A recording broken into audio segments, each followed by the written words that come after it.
ชอบไปนี่หางเครื่องนี่หางเครื่องก็แบ่งกระเทยกันแล้วกันยิ่งสุดลุกสุดฟังยิ่งสุดก็แบ่งกระเทยก็แบ่งสายเหลือง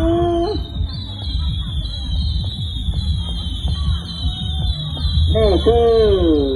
หางเครื่องที่สมบูรณ์ที่สุดของมังไฟลา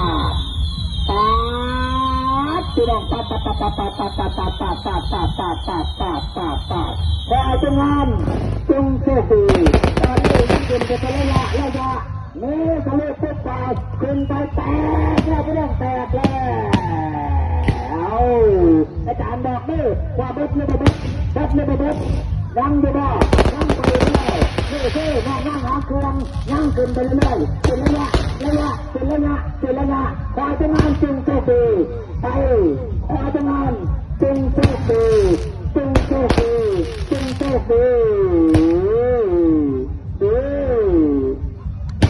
พร้อมไป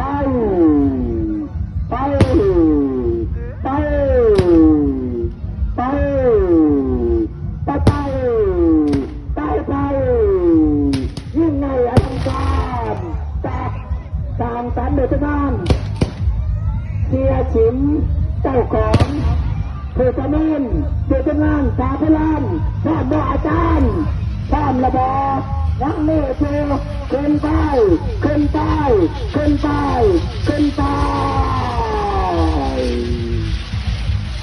เดิ